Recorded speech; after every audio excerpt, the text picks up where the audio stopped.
मुझे याद है जब मैं 21-22 साल का मैंने कॉलेज ख़त्म किया था, कमाना शुरू किया था, तो मेरा माइंडसेट क्या था, यार एजुकेशन लोन्स हो गए हैं, पहली बार हाथ में पैसा आया है। So you wanted to feel that sense of liberation कि यार इतना पढ़ाई करने के बाद, और हम लोग तो इंडिया में इतनी पढ़ाई करते बड़ी हैं, कंजूसी भी दिखाई आपने, आप कह रही थी मेरे नो, एंड इसमें बुक में। I am that way, right? उस वक्त आप बहुत ज्यादा कंजूस थे। अभी भी काफी कंजूस, ये लोग जानते हैं, और अभी भी इनकम के हिसाब से मैं बहुत ज्यादा कंजूस हूँ। I am very conservative because like many people my upbringing was very conservative, but I remember when I was 21-22 और मैंने कॉलेज खत्म किया था, तो मैं बहुत एक सस्ता सा $5 का, मैं यूएस में रहती थी, हैंडबैग मेरे पास था। तो मेरे किसी कॉलीग ने मेरे को मजाक में कहा कि यार तू अब वॉल स्ट्रीट पे काम कर रही है, वॉटन से पास आउट हुई है, तू लुई विटॉन का हैंडबैग ले ले। ओके, एंड मुझे स्टिंग आया कि यार इतना मेहनत करके कमाने का क्या फायदा। I went to a Louis Vuitton store and I spent $1,000 on a handbag. And in my middle class family, this was a sensation. So I think both of us understand that feeling that young people go through, that dilemma that they go through. अगर आप young बंदे को कह दोगे इतनी पढ़ाई करने के बाद, इतनी रिक्वायरमेंट्स होने के बाद कि तू 100% सेव करे, आप करे नहीं. And our intention, and actually one of the things that has really made me happy in the reviews is हम लोगों को डराना नहीं चाहते. लोगों को लगता है कि फाइनेंस इंडस्ट्री फियर बेचती है कि अभी नहीं शुरू करोगे तो ये खत्म हो जाएगा, ये होगा तो ये. हम डराना नहीं चाहते, हम बस नज करके साथ देना चाहते हैं. अगर मैं 100 रुपये अगर अर्न कर रहा हूँ या अर्न कर रही हूँ, तो एक डिसिप्लिन अगर लाओ कि मुझे 20% मेरी सेविंग्स में जानी चाहिए और बैलेंस 50% ही मेरा एक्सपेंस होना चाहिए, और जो बैलेंस 30 या कुछ है वो हम ऐसे सेव करें, सेइंग दैट कि मुझे आईफोन भी खरीदना हो तो अगले साल, तो आज हर महीने डालते जाओ और अगले साल लो और 2 साल के बाद लो.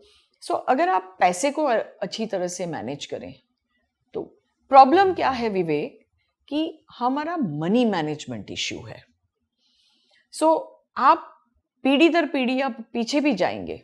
अगर आप हमारे फादर या मदर या लास्ट जनरेशन को देखें, everybody earned very well. But why didn't they save? Because money management issue. जो कमा रहे हैं ना, उसको हम बाइफिकेट नहीं कर सकते.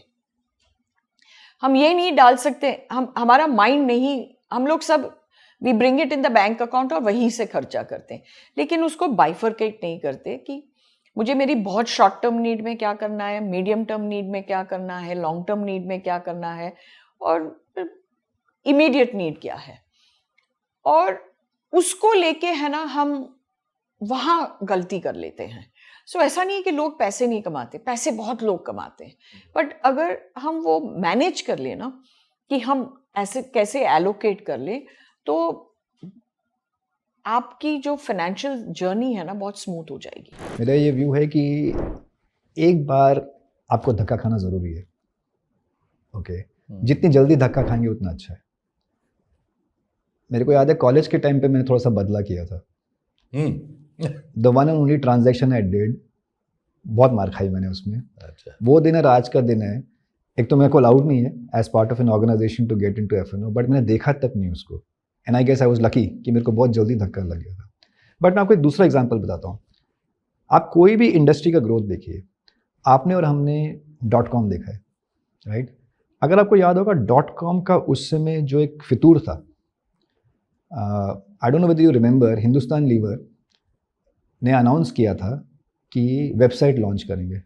नेक्स्ट डे उसका स्टॉक 7 तक का ऊपर था, जस्ट बाय अनाउंसिंग कि वेबसाइट लॉन्च करेंगे, right? Then those were the days where eyeballs were more important than profitability. आपने एक वर्ड यूज किया, गाजगिरी. आप देखिए पूरा गाज गिर गया, everything went for a toss, but it's made it's री इमर्जेंस एज ई कॉमर्स. 6, 7, 8 साल लग गए. आप क्रिप्टो देख लीजिए, क्रिप्टो में कितना फितूर आया था. ओके, गाजगिरी है, it will come back in a different way. Influencers, see there is always going to be a tendency for somebody to go overboard.